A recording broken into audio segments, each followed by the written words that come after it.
Thank you all for joining. So we are actually going to start our class now. Sorry for a few minutes delay.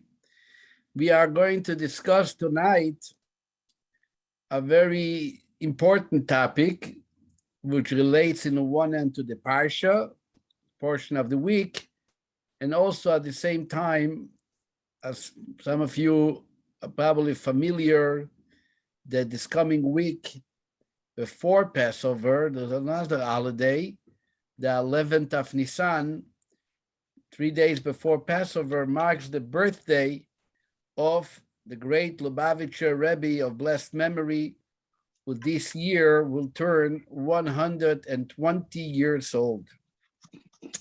So 120 years is a milestone. We know when Moses reached 120, that was the time when he actually completed his mission. And the Rebbe was very clear that his mission is to make sure that we are finally getting ready to welcome Mashiach. So if this mission is completed, so we can look forward to celebrate Passover together in Jerusalem, God willing. So I'm going to share with you an insight from the Rebbe relating to this Parsha and to a general subject which this Parsha talks about. The name of the Parsha is Metzora. And Metzora is a Parsha which deals with that disease called in Hebrew Tzorat, and is also translated as the word leprosy, but not necessarily that is leprosy. The opposite, many say that this is nothing to do with leprosy, but it is a borrowed name for a disease which we don't have in our days. The Torah last week's portion and this week's portion gets into great detail about the ritual status of impurity, which impacts a person who is going through and is dealing with tzorat. There is tzorat on a person's skin, there is tzorat on a person's garments and vessels, and there is even tzorat on a person's home's walls. The wall becomes with tzorat. And they have to be detected and identified specifically by a Kohen who will confirm that this is the right tzorat for the right consequences. Different tzorat has different consequences. And there is an entire section of Mishnah called Tractate Negaim. Negaim is those affected by leprosy, which is being dealt in great length in the oral tradition. Now, what we would like to talk tonight about is the famous words which is being said by our sages in the Talmud, but very specifically recorded and explained in great detail by Maimonides, the Rambam. The Rambam has a section in Jewish law, which, by the way, the Rambam's birthday is also next week. The Rambam was born on the 14th of Nisan, the eve of the holiday of Passover. He even records what time exactly did his mother deliver him. The Rambam was so precise in every detail of halacha, but also every detail of his personal life. Great giants were born in the week of Passover. The Rambam, the Rebbe, and also the famous Maharal of Prague, Rabbi Yehuda Levi, was also born on the night of Pesach. And matter of fact, according to the words of the prophets describing the Exodus from Egypt, the birth of every single Jew as being a part of the nation of Israel is also celebrated on Passover. This is the birthday celebration. As the prophet says, that this Exodus is considered lavo lakachat lo goy mikerev goy. Hashem came to take a nation from among nations. Velakachti etchem li la'am, Hashem tells Moses, I'm not just going to take them out of Egypt. I'm not just going to redeem them from Egypt, but actually I'm going to take them to me as a people. And that taking represents a birth, which is celebrated also on the holiday of Pesach. So the Rambam, in his great work called the Mishneh Torah, a 14-volume book, which covers all the details and every specific that you can ever imagine, which is written in the Torah. Everything is being quantified in Maimonides' work, Mishneh Torah, known as the word Rambam. But Rambam is the acronym of his Hebrew name and his father's name. Reish Mem Bet Mem is the abbreviation of Rabbeinu Moshe ben Maimon. Our teacher Moses, the son of Maimon, this is what Rambam is. The Rambam in his section of Tzarat, I'm going to read you a little bit from inside his book.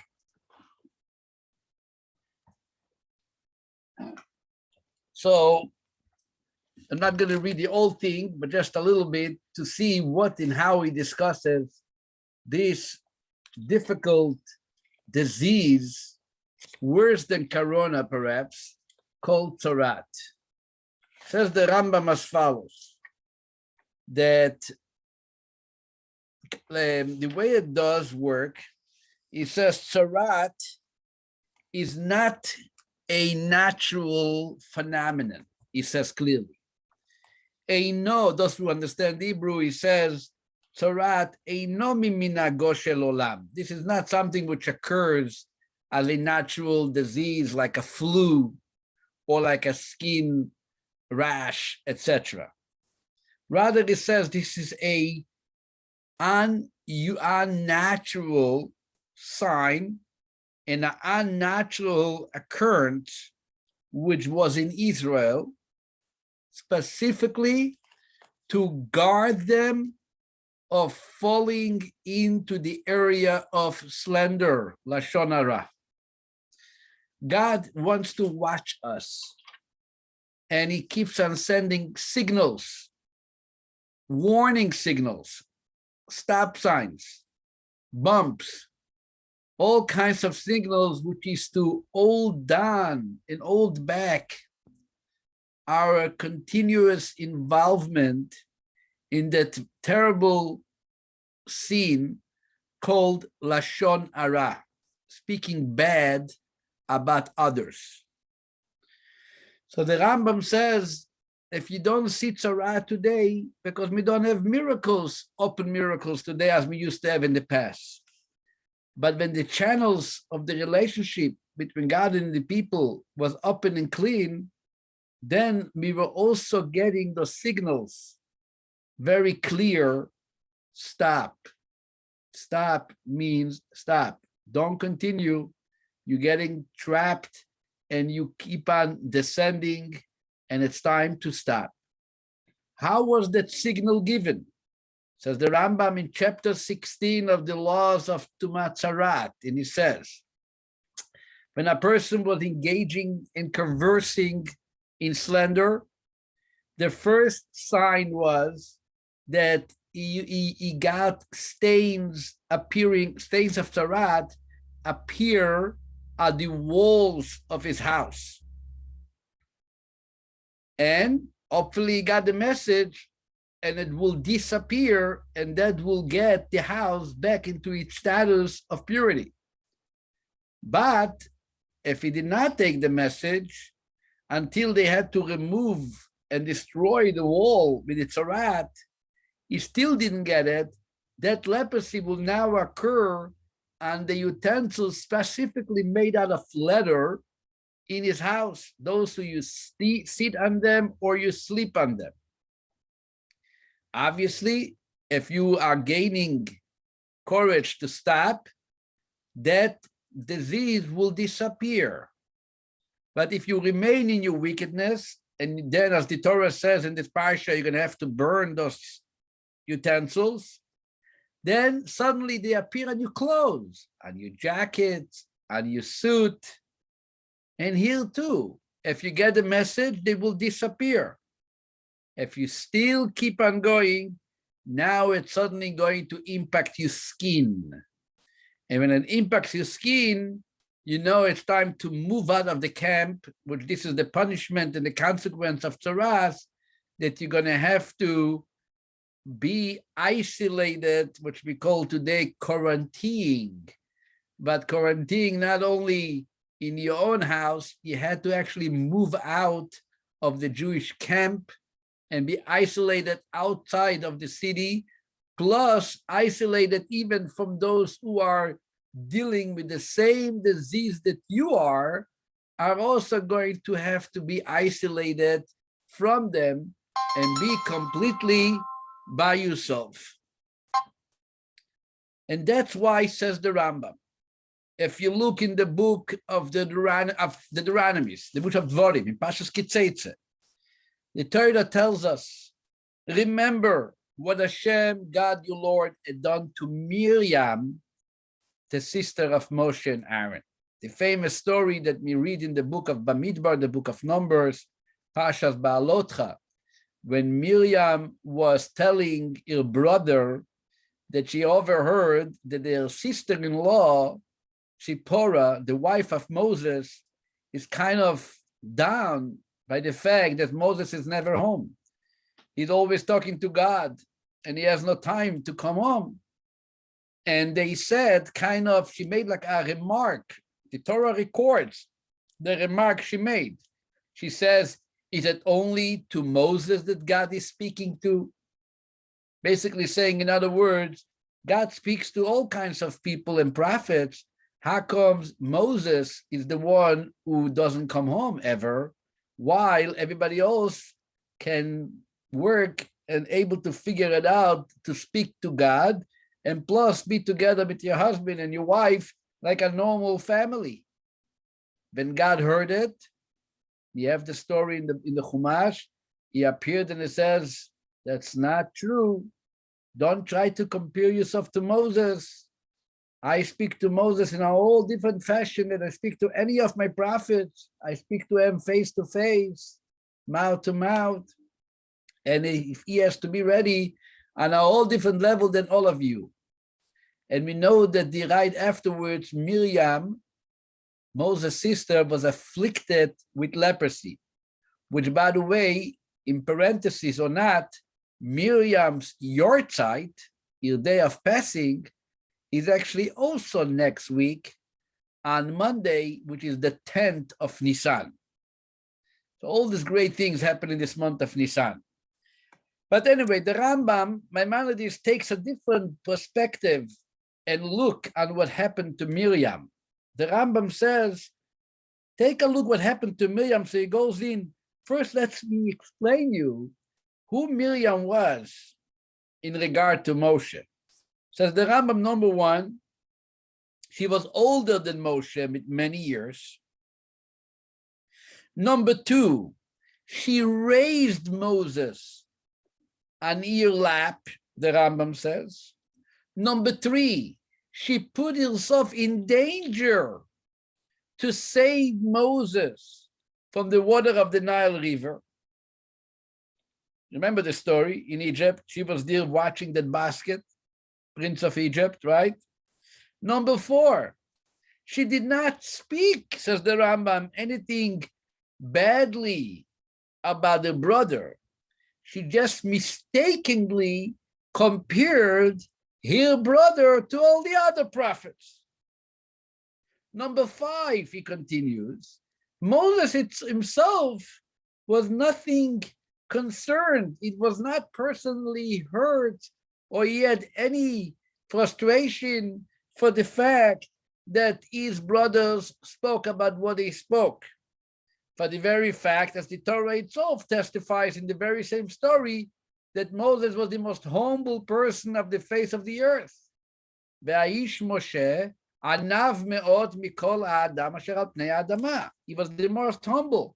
A person who is humble and is self-nullified doesn't get carried away by the fact that his brother and sister talk about the fact that he's too busy with God, it doesn't come on.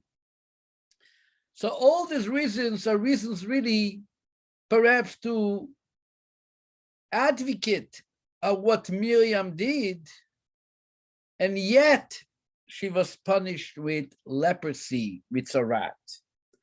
How much more so the Rambam continues and it says, regular people, especially wicked people, he calls Reshayim, which are looking to speak highly about themselves by lowering others, says the Rambam, stay away from them.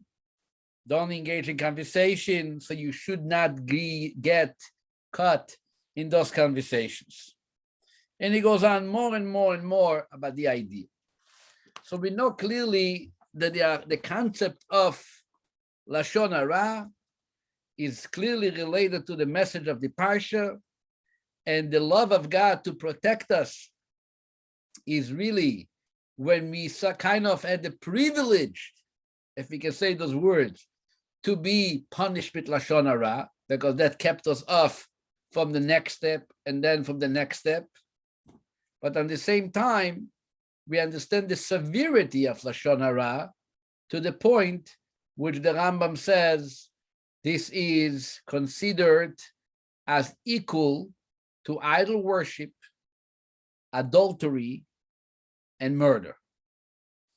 This is what the Rambam speaks about in the laws of Deot, in its first volume, and he talks about personal character development.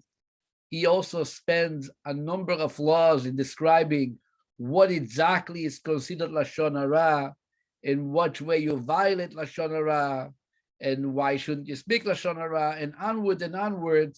And he does say then that Lashon Hara is equal to the three big ones: Avodah Zarah, idol worship, Gilu Arayot, forbidden intimacy, and Shfichut Damim, murder.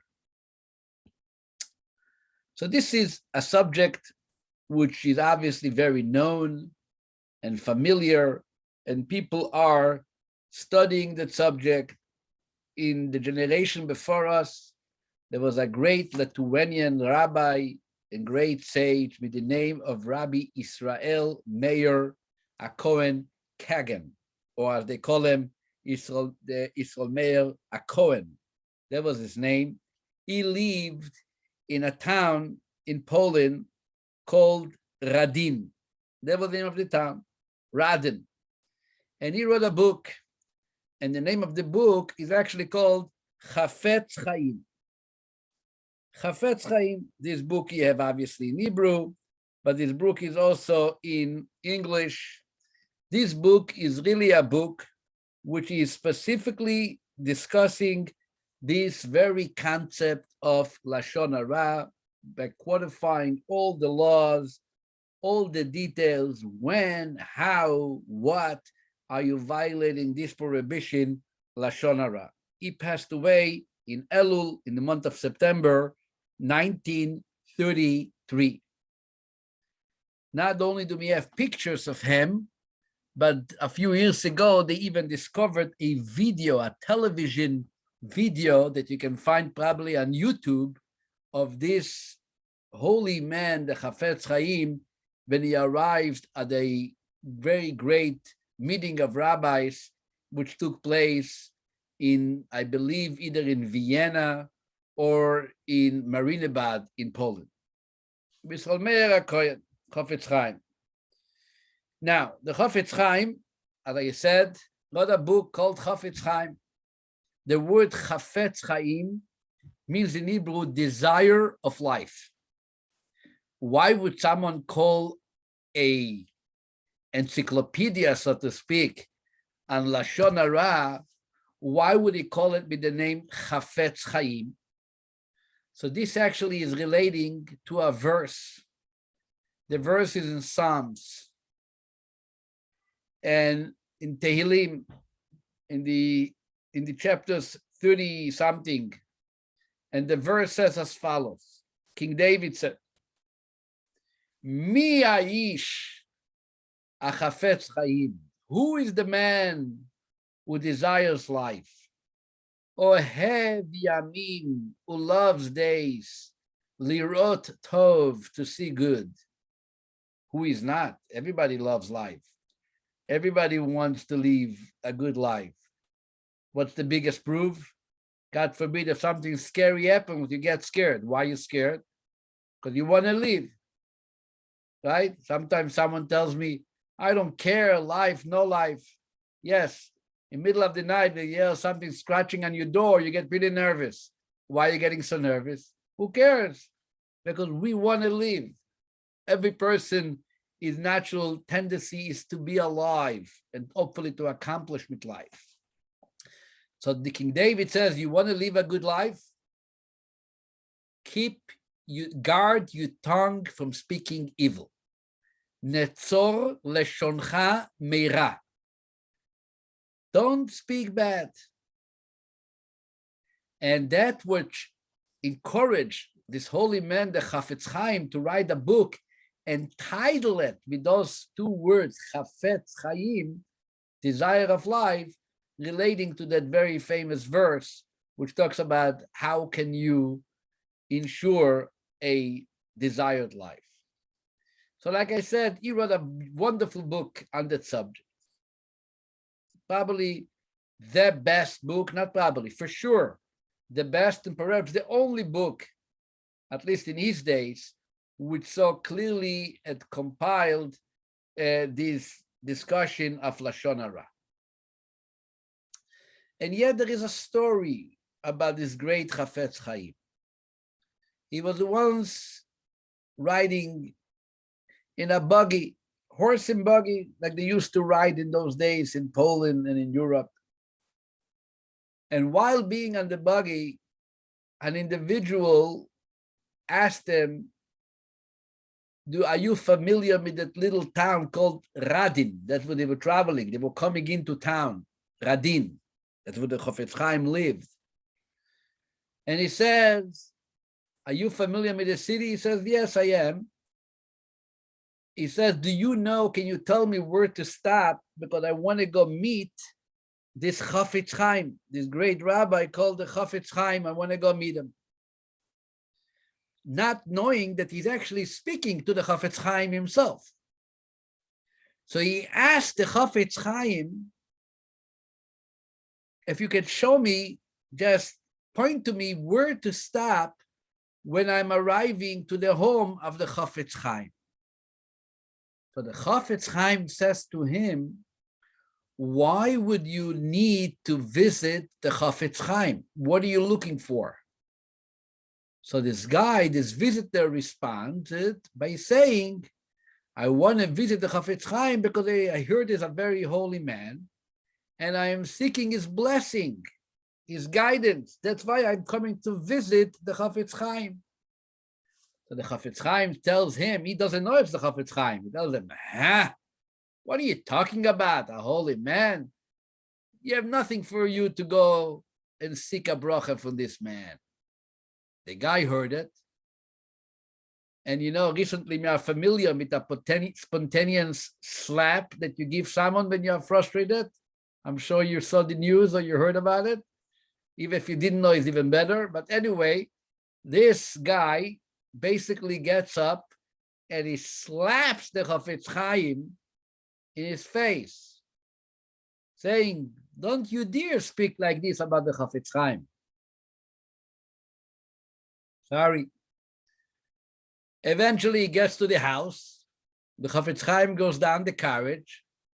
The guy follows him. And to his dismay, he sees, oy vey, I ended up smacking the holy Chafetz Chaim. This is the guy I'm coming to seek out his blessing. And I disgraced him. I was so disrespectful to him. He feels terribly. Terrible, terrible. Tries to apologize. The Chafetz Chaim says, you had done nothing wrong.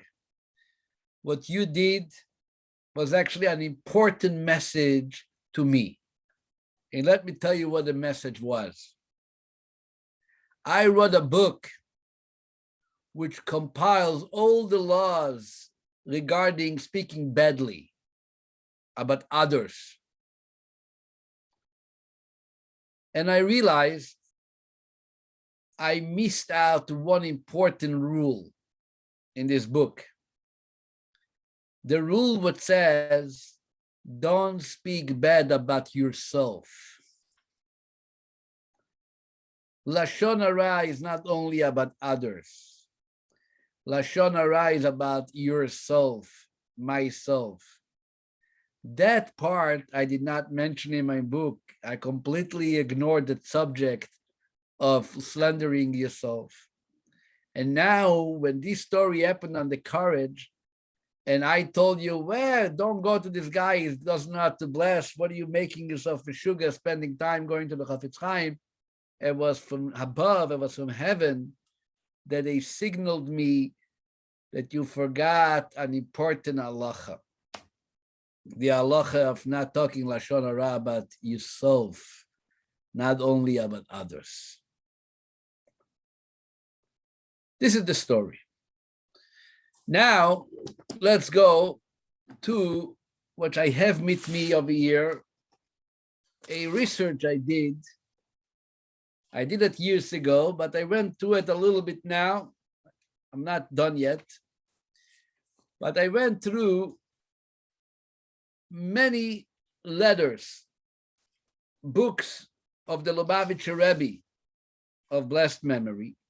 We have by today almost 40 volumes just of his letters printed, plus 39 volumes of edited speeches, commentary on the Parsha, plus almost 300 volumes of his talks, which were recorded on paper after it is on tape, or it was written after the Shabbat and the holiday, when you're not allowed to record, but it was reviewed by special individuals who remembered every word he said and placed it on paper. So we're talking about hundreds and hundreds of books. But thanks God, even though I should spend hundreds of hours, I don't have hundreds of hours, but we have something called, in many books, called an index. And you don't have to be so arrogant to ignore that index. God created an index for a purpose, to look in the index so you can spend more time on other things that probably need your time. So I am not embarrassed to say that I went straight to the index of the Rebbe's letters, but I did not just rely on the index. I went looking on the letters, the way they are written and what they are written to and to whom they are written. And there is literally tens of letters, which the Rebbe records a story, what happened with his father-in-law, which is the previous Lubavitcher Rebbe, Rabbi Yosef Yitzchak. And the Rebbe writes that once somebody came to visit my father-in-law, came to visit, which we call the previous Lubavitcher Rebbe. This guy had a private audience with the previous Rebbe. And he was asking guidance in so-called tikkun. Tikkun means to repair and to fix situations that he was involved in. So while asking for guidance, he was describing, this individual was describing his spiritual situation, as the Rebbe writes his words, be'otiyot mavilot, which means in Hebrew, with very scary words, shocking words. Shocking. I'm sure nobody here in this class has any situation that we will be shocked to hear that you went through such an experience. You're all good people here. A little glitch here, a little glitch there, it's okay.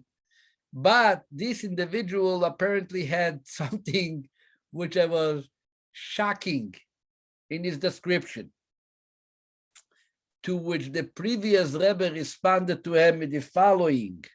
And he says, young man, stop right here. Because just as you know that it is forbidden for an individual to speak Lashon Hara about others, so too it is forbidden for a person to speak Lashon Hara about his own self.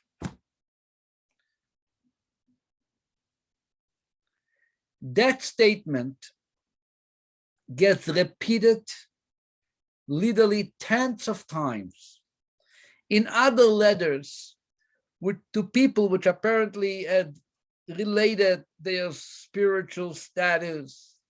They spoke about their disappointments of life, the way they saw it, the way they looked at it, and the response to them was very commonly by paraphrasing that statement, the very same statement. Lashon Hara is not only to speak about others, but Lashon Hara is also to speak about yourself. And the idea also sometimes came with other related insights, as the Rebbe speaks about a person has to recognize himself.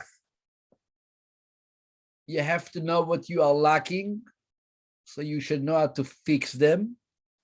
You have to know your values, so you should know how to utilize them. Don't live a wasteful life. So it's good to know what you do have, and at the same time what you don't have. But yeah, there's a whole different story than speaking about it and talking about it. And this is what something needs clarification.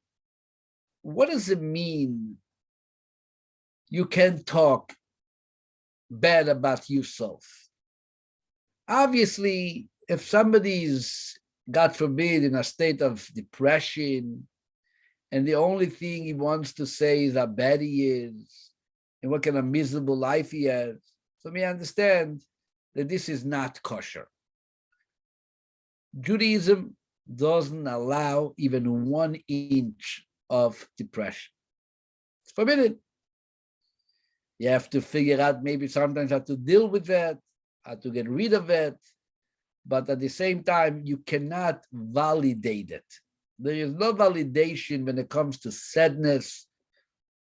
There's no validation for a person to put down the shades in his room and lock the door and say, this is my place, darkness.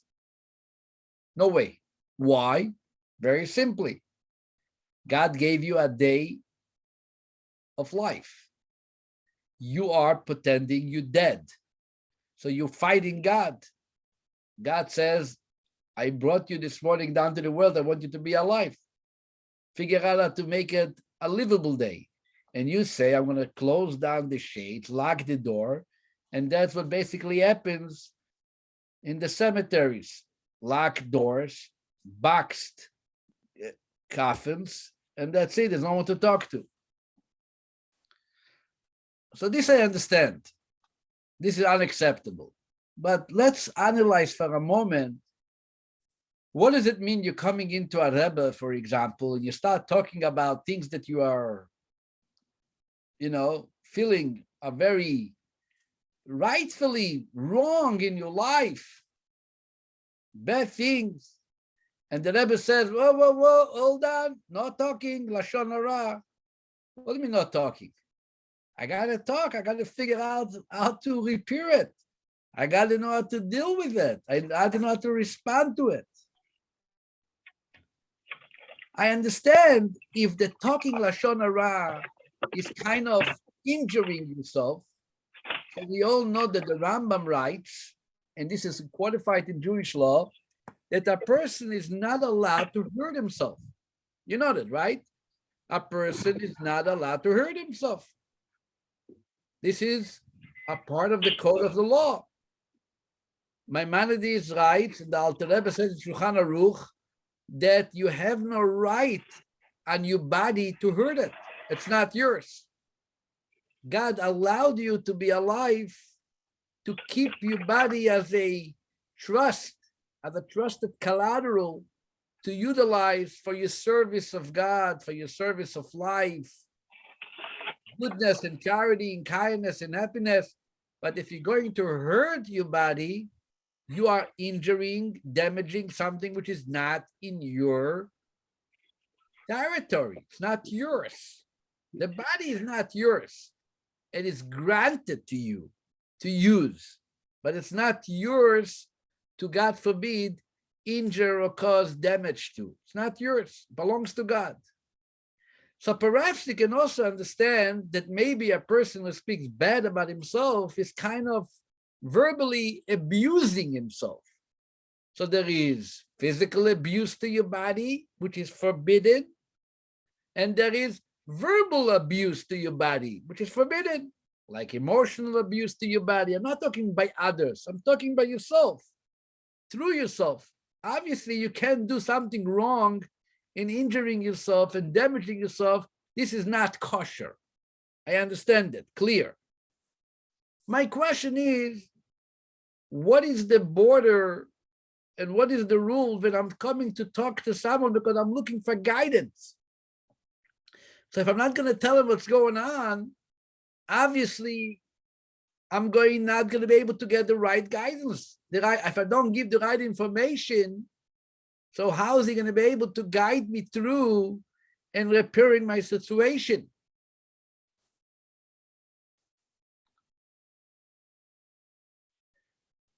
There's a very interesting concept which perhaps can give some light into this whole discussion. There's an interesting concept in Lashon Hara, which we don't find almost in any other area in Jewish law. Maimonides, by the way, codified this law too. And it says as follows. This comes from the Talmud. Talmud says, in Lashon Hara, 3 people get hurt when one person speaks Lashon Hara. Who are those 3 people? Says the Rambam. The first person is the person who speaks Lashon Hara. The second person is the one who listens and hears Lashon Hara. The third person, listen to that. The third person is the one that Lashon Hara is being spoken about. And this is really very mind-boggling. I understand the speaker and the listener are partnering in a crime. They are both involved in a conversation which the Torah says that you're not allowed to do. So if you speak Lashon Hara, and at the same time you are hearing Lashon Hara, so you are a partner in crime. By the way, in parentheses, I will tell you another beautiful story about the Chafetz Chaim. He lived a very long life. In his later years, he started losing his hearing. He met the great Rabbi of Lublin, Rabbi Shapiro. And Rabbi Shapiro tells the Chafetz Chaim, you know, I see you don't hear well. In Lublin, that was the bigger city in Poland, there is very good doctors. I know a very good hearing doctor who can assist you with the hearing. Come with me from the little shtetl of Radin, come to Lublin, and you will be helped. To which the Chafetz Chaim responded by saying, let me tell you something. You know, I'm involved very much with this issue of Lashon Hara. I wrote books on it, I'm lecturing on it, I'm preaching on it. And you know that Lashon Hara carries the prohibition for the one speaking and the one hearing. So what happens if somebody comes and starts speaking to you Lashon Hara? What do? Since you're not supposed to hear, what do? You say goodbye and you leave. But I got old. It's very hard for me to pick myself up and leave anytime a person comes and starts shushking in my ear some information about others. I find it difficult to escape. You know what happened? Thank God I'm turning deaf. So I'm not hearing Lashon Hara anymore. Now you want me to come to Lublin and try to repair it? That's the solution that God sent me to to get rid of Lashon Hara, hearing Lashon Hara. Which, by the way, the Chafetz Chaim actually in his book, those give us a practical solution to this concept of hearing Lashon Hara. He talks about it. What should you do? You're in a situation, there's nowhere to run, and the guy stands next to you and, you know, like a little fly in your ear, starts telling you about this guy and that community member and the other community member. Where am I going to go? So the Chafetz Chaim actually gives us some practical halachic guidance. He says, look, in such a situation, it's okay to hear, you don't have to run, but what you're not allowed to do is to accept that what I'm hearing is right. That's it. I heard. Doesn't mean anything. Fine, move on. At least that. You can close the parentheses. Let's move on. Regarding Lashon Hara, again, the question is very clear that speaking, hearing, partners in crime, like I said before, is a violation. But what about the guy who we're talking about him? What's wrong? What is his problem? He doesn't do anything wrong. He sits home. He might be even miles away. And you join him in the consequence of this conversation. That doesn't make any sense. That doesn't make any sense. So I found a very beautiful insight on this question, also by the Rebbe. And the Rebbe says as follows. Listen to what he says. He writes that there is a very interesting phenomenon which has to do with speech in general. And the idea is that the difference between thought and speech, that whatever you think about is in your mind. You don't know what I'm thinking about. I remember once my wife asked me, what are you thinking? In the early years, I said,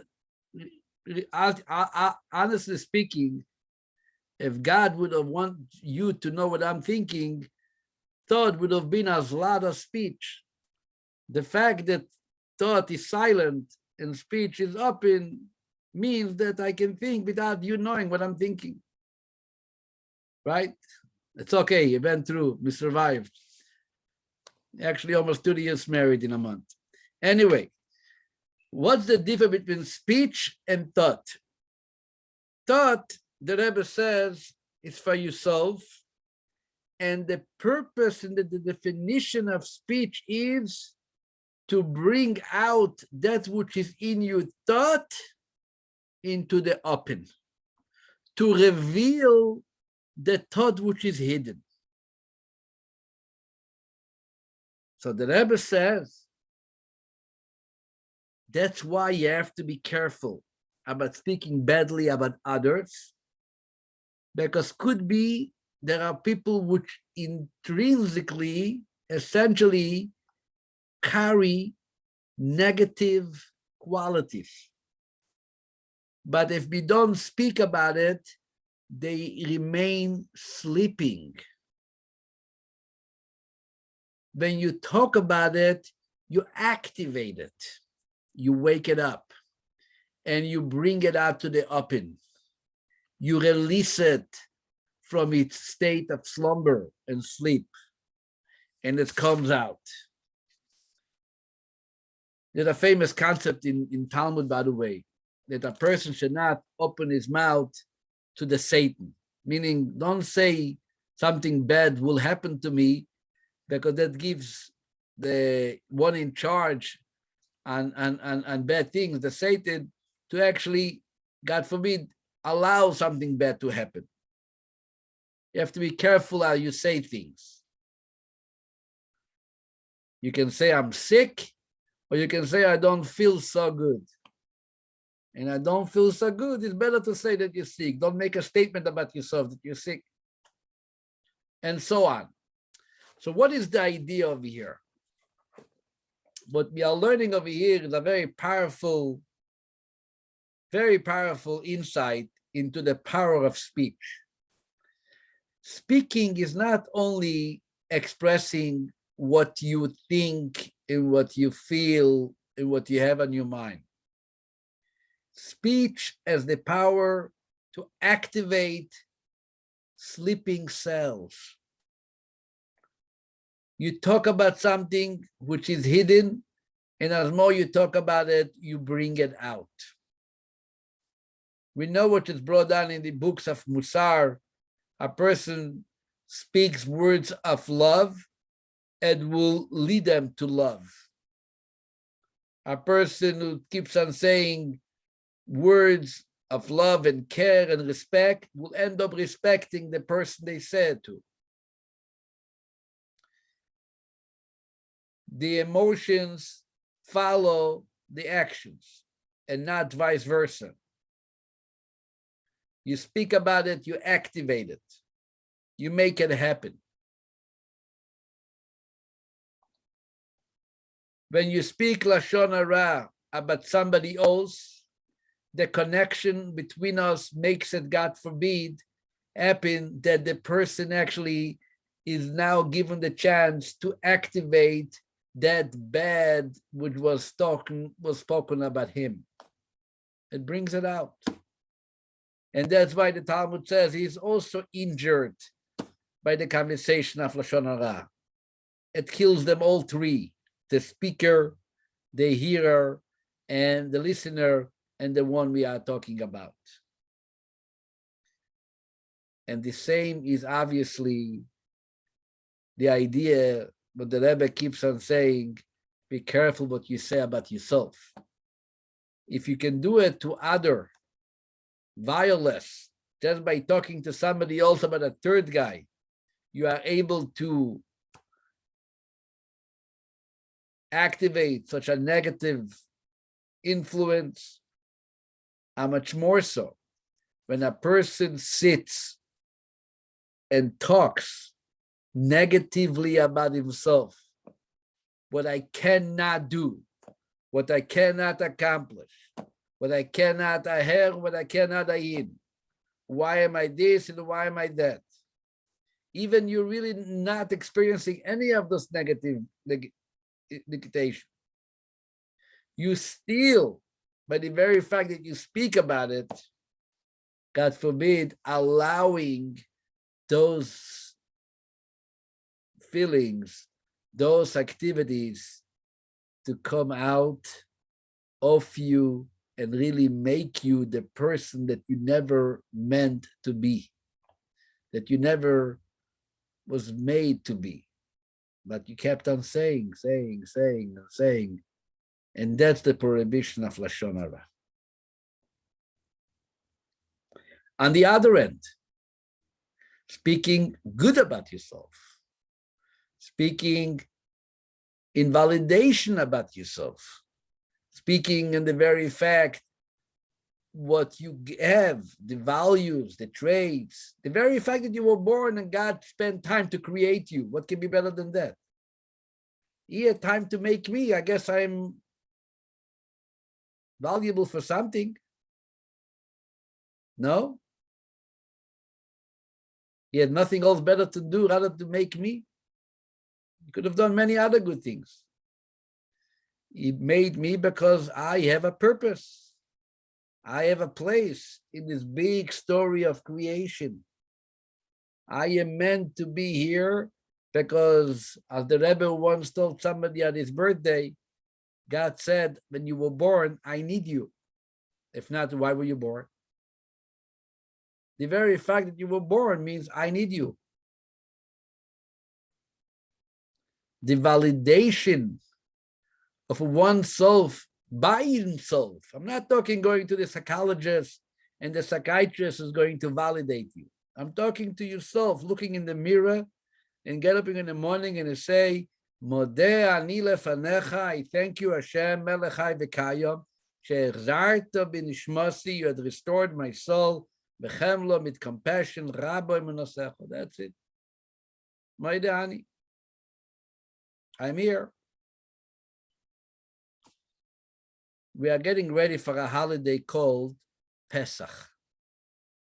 Pesach is usually translated as Passover, because the story of Pesach happened by God passing over the homes of the Israelites and sparing them from death at the plague of the firstborn.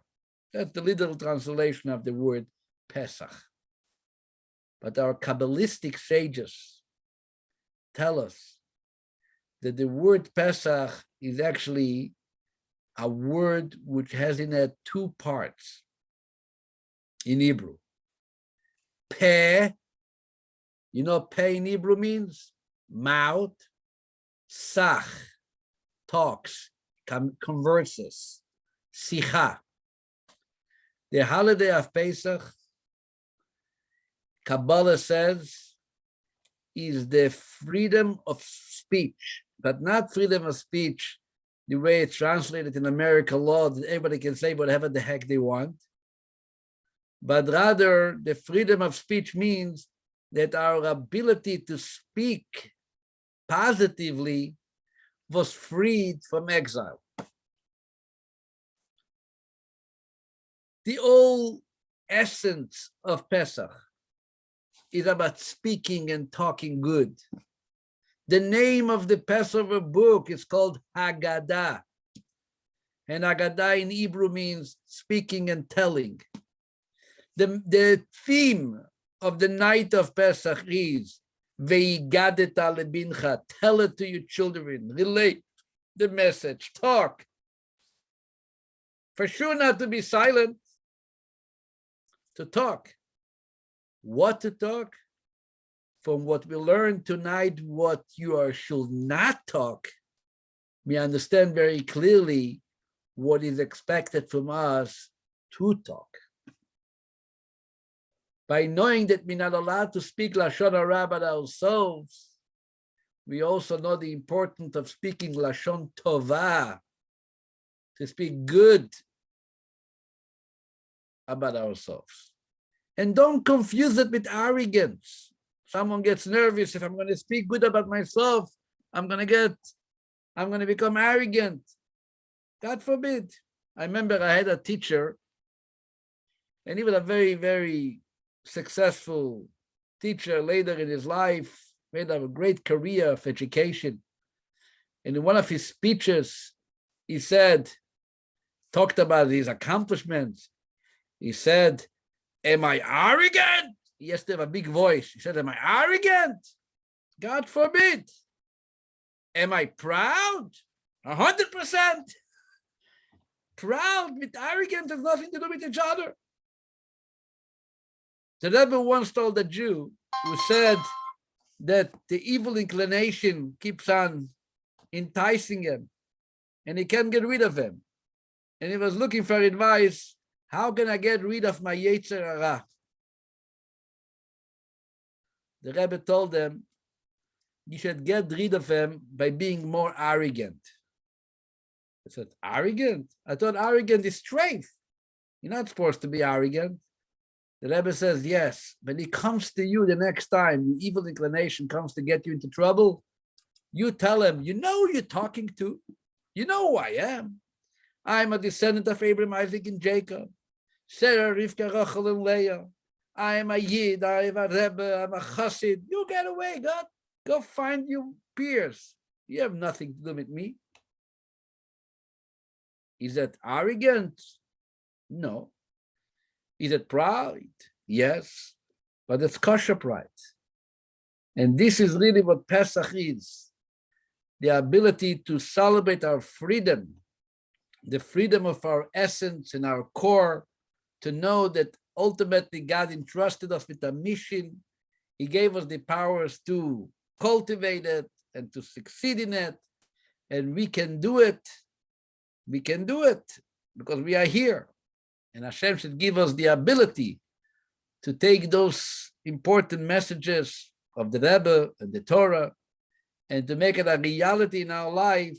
So we're going to merit to live a better life, a healthier life, and the main thing to have a Yom Tov of Pesach, a holiday of Passover, celebrating, enjoying the essential freedom which was granted to each and every one of us, and merit to see the ultimate time. We're really going to be free by the coming of Mashiach speedily in our days. Amen. Amen. Chazak u'baruch. Before we conclude, I just want to make an announcement, very important, that a week from Friday night is the holiday of Passover. And it's a very important holiday to celebrate. And there is a lot of rituals which involve the holiday, with the matzah, with the wine. At the East Side Torah Center here in Bellevue, we provide a family community Seder for all those who want or need. So please, if you're looking for a Seder, you can check out our website, chabadbellevue.org, and register to the Seder if you know anybody who needs a Seder, or you need assistance in getting to the Seder, because even though we charge for it to pay the food, somebody can't afford, obviously. We have a special fund which helps everybody to join the Seder. So please send them over to our direction. Let them register so we know how many people are coming. So it should be a happy, celebrated Pesach. Have a wonderful good night. Now, if you want to unmute yourself, want to spend some time on the Zoom, I'm available. If you can talk to any of our other friends here, welcome and good evening. Thank you, Rabbi. Have a good evening.